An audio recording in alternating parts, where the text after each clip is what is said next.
Aujourd'hui, je vais réagir un petit peu à froid à cet échange. Alors, je pense que vous l'avez tous vu, hein. Cet échange a pas mal circulé sur les réseaux sociaux et il a fait l'objet de plusieurs articles. Je ne sais pas s'il y a un média en France qui n'en a pas parlé, mais ce qui s'est passé, c'est que on a Hugo Clément, qui est journaliste. Il voulait confronter Emmanuel Macron sur le fait que Christophe Castaner est conseiller stratégique du géant chinois Shine. Alors j'ai déjà fait une vidéo là-dessus, vous savez ce que j'en pense, hein, de Shine, je ne sais pas exactement comment prononcer le nom de ce site.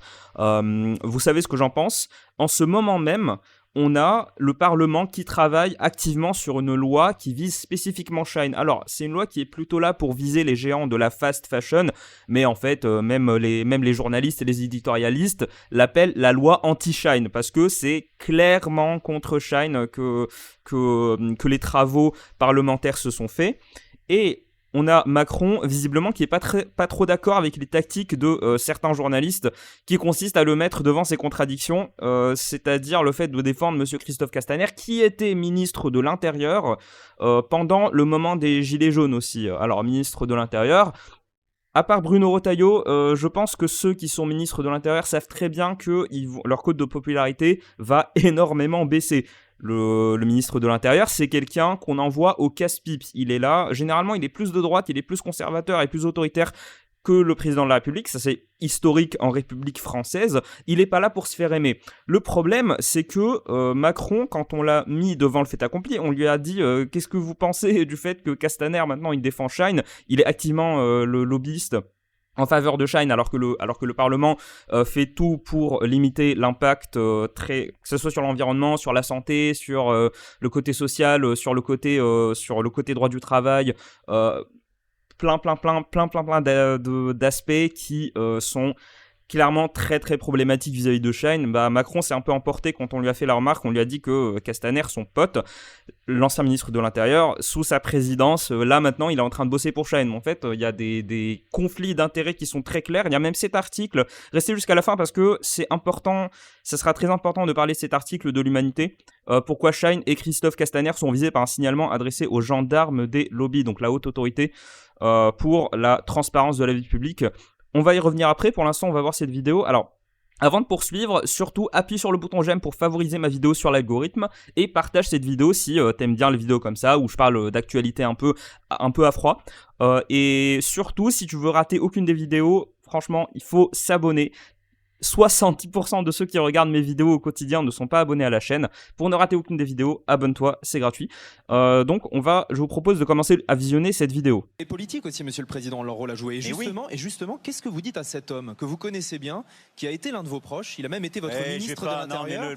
Cet homme, c'est Christophe Castaner, et aujourd'hui, il travaille pour Shein. Ouais, il est conseiller stratégique en France de la marque chinoise. Il n'y a rien qui vous gêne? C'est un peu nul ce que vous faites. Non, c'est pas nul. C'est un peu nul, je vous le dis, par rapport au débat. D'abord parce que c'est une question légitime. Il a été ministre de l'Intérieur, il travaille aujourd'hui pour Shein. C'est vrai, mais d'accord, mais il a été ministre de l'Intérieur il y a X années. C'est un homme maintenant libre, il a donné beaucoup de son temps, de son énergie à la chose.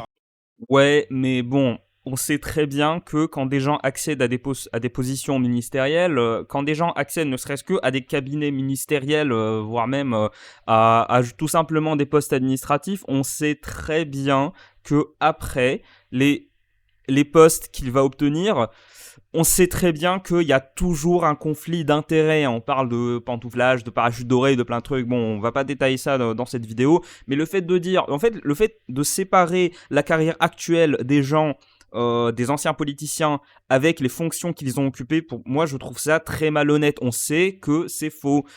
Oui, c'est un homme libre, il fait ce qu'il veut. Sauf que, justement, il fait ce qu'il veut, ça n'empêche pas des gens de se poser la question sur les potentiels conflits d'intérêts qu'il peut y avoir. Là, on parle quand même d'une loi qui va passer au Parlement. Donc, c'est pas rien. Public. Oui, non, parce qu'il est en même temps président du Grand Port de Marseille, donc il était avec moi pour aider à électrifier et décarboner le Grand Port de Marseille. Et sur Chine, vous n'en avez pas parlé avec lui? J'en ai pas parlé parce que c'est sa vie, c'est pas la mienne, et c'est pas parce qu'il est de Chine que ça change. Franchement, la fameuse excuse de il fait ce qu'il veut, franchement. Alors, Macron est beaucoup trop intelligent pour dire ça en toute bonne foi, franchement. Là, c'est juste qu'il n'avait pas de réponse préparée. Je pense qu'il s'y attendait pas. Macron est coaché. Hein. Les gens, les politiciens, les élus, même les élus locaux, ils sont coachés. Hein.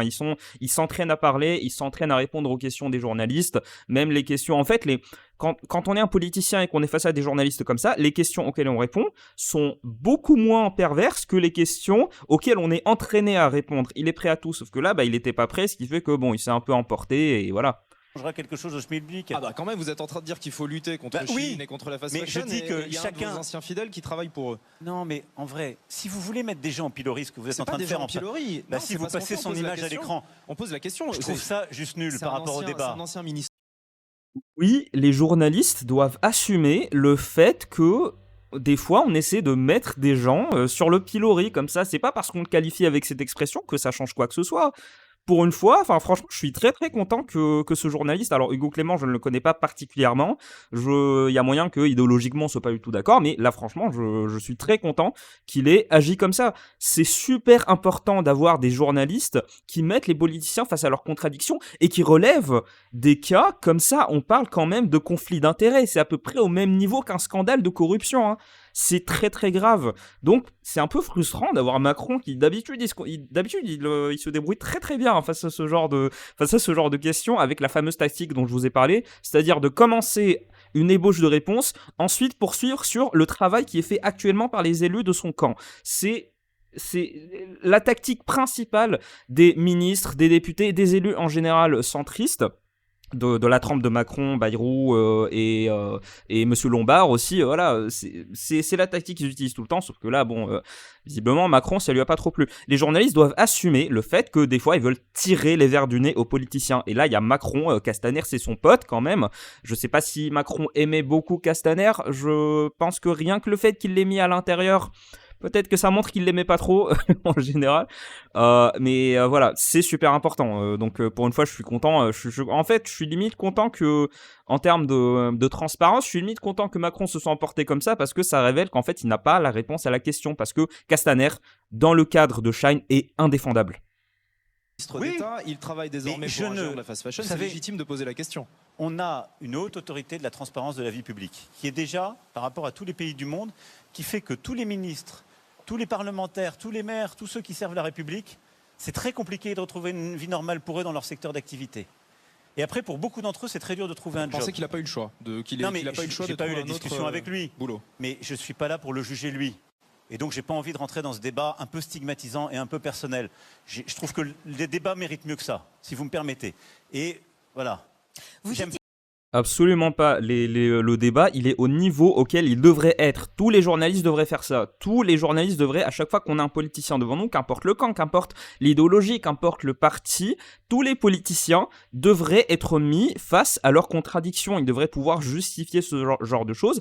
Un politicien doit avoir peur des journalistes. Pour le coup, même si, alors j'ai assez peu de respect pour les journalistes en général, vu l'état calamiteux du débat, l'état calamiteux de la production médiatique et journalistique en France, mais quand même par principe, on va dire, si les journalistes sont là pour dire la vérité aux gens, il faut que les politiciens aient peur, il faut qu'ils ressentent pas qu'ils aient peur, parce que s'ils ont peur, ça veut dire qu'ils ont vraiment des trucs à cacher. Il y a toujours des magouilles à cacher. Surtout dans ce cas-là. Mais les politiciens et même les présidents de la République, personne ne devrait être au-dessus de tout ça. Personne en France ne devrait être protégé de ce que les journalistes ont à dire. Ils devraient avoir activement peur de ce que les journalistes pourraient lui rétorquer si jamais il y a des conflits d'intérêts comme ça. Le fait de dire que les politiciens galèrent à trouver du travail après, alors oui et non. Ils galèrent. On s'intéresse d'abord au oui. Est-ce que les politiciens galèrent à trouver du taf après ? Dans un sens, oui. Pourquoi ? Parce qu'ils deviennent controversés. Surtout le ministre de l'Intérieur. En général, c'est le ministre qui s'en prend plein la tronche. C'est le ministre qu'on envoie au casse-pipe. On l'a très très bien vu avec Darmanin. Là, c'était franchement... C'était comique. C'était comique comment Darmanin était à chaque fois envoyé au casse-pipe. Je trouve que c'était assez marrant. Mais quand on est politicien... Généralement, on finit par être controversé. Le ministre de l'Intérieur, en général, il s'exprime beaucoup. Des fois, plus que le président de la République. Je pense que si on compte les interventions de Darmanin quand il était ministre de l'Intérieur et qu'on les compare avec celles d'Emmanuel Macron sur la même période, il y a moyen qu'il se soit exprimé 3 fois plus. Le ministre de l'Intérieur est là pour se charger spécifiquement de tout ce qui est controversé, tout ce qui a un rapport avec l'ordre public, la violence, tout ça. Donc oui, il est controversé. Donc forcément, il va pas se trouver un poste de consultant senior chez KPMG. Hein.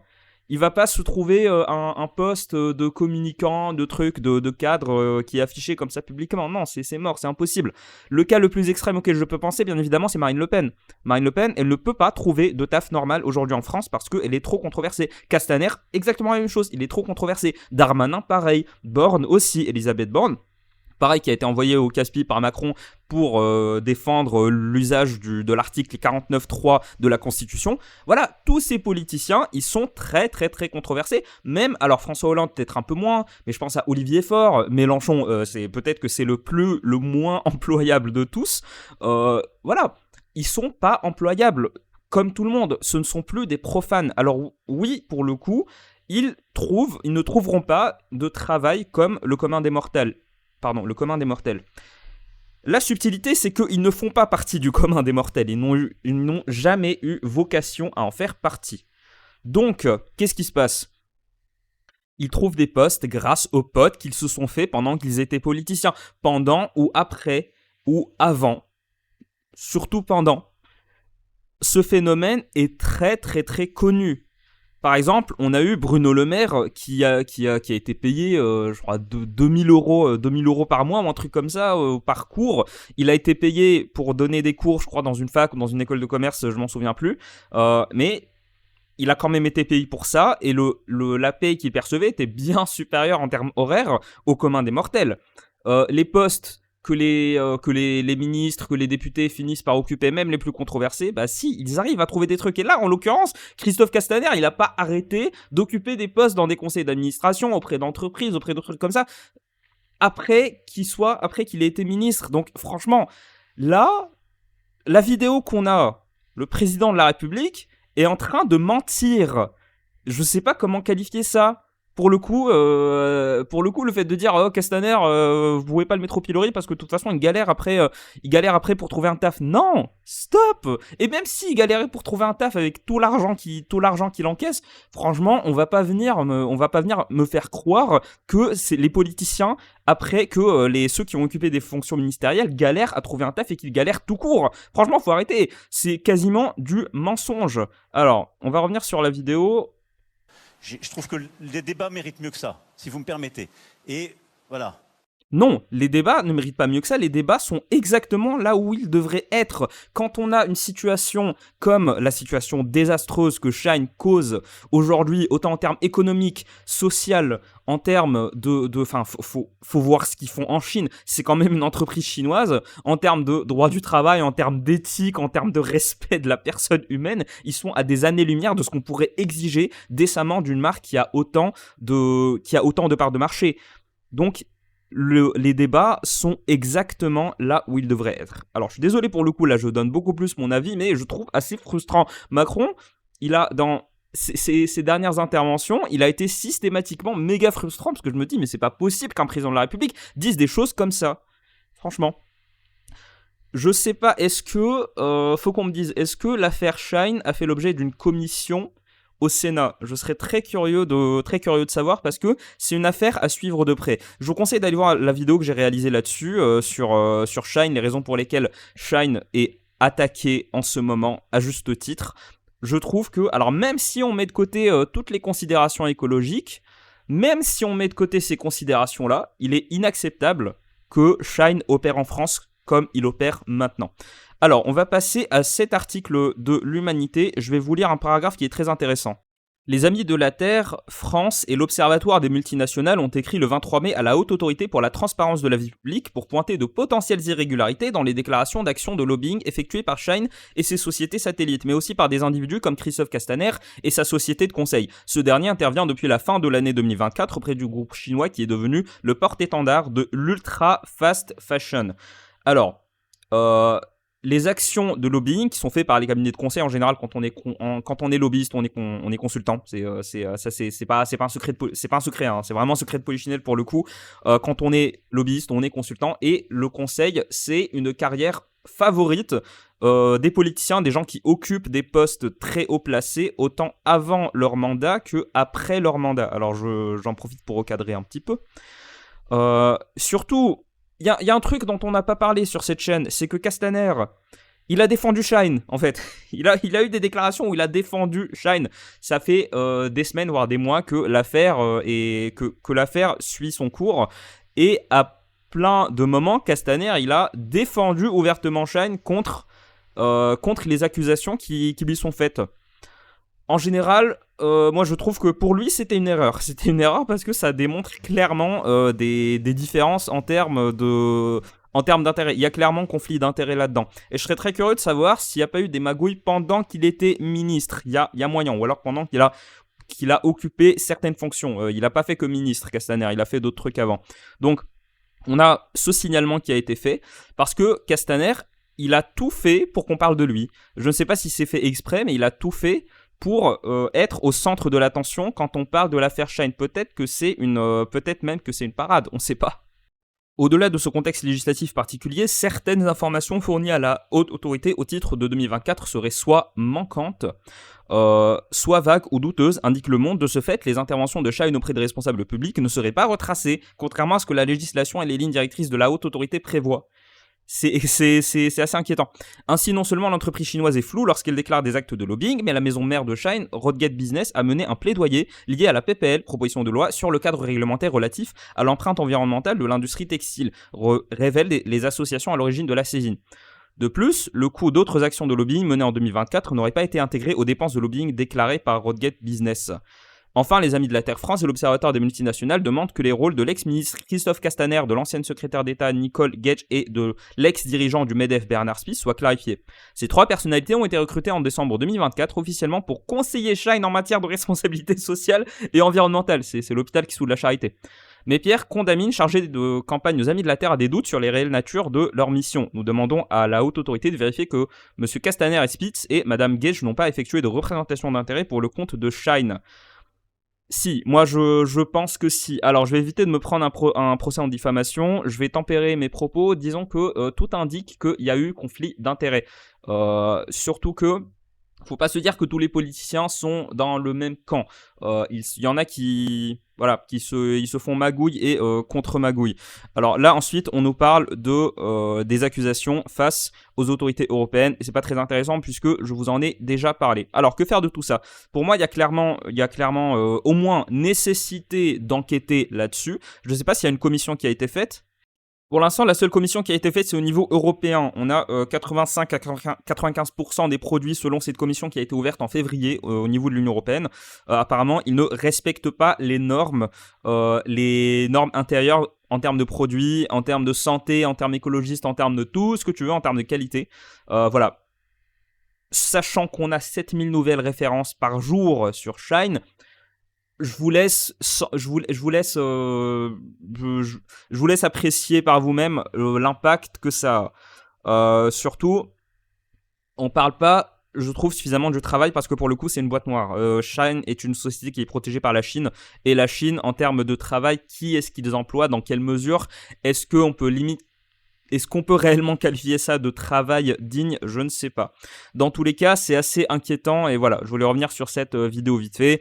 Je suis assez déçu du comportement de Macron. Alors bon, c'est pas comme si je le soutenais, hein. Vous savez, je pense que c'est assez clair sur ma chaîne que je suis très très très très critique du président de la République.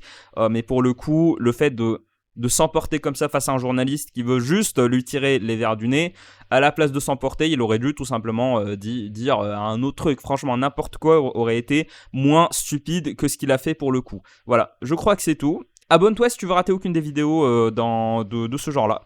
Et mets un j'aime si la vidéo t'a plu. Et si t'as d'autres sujets dont tu veux que je parle, la zone commentaire est à toi. Salut.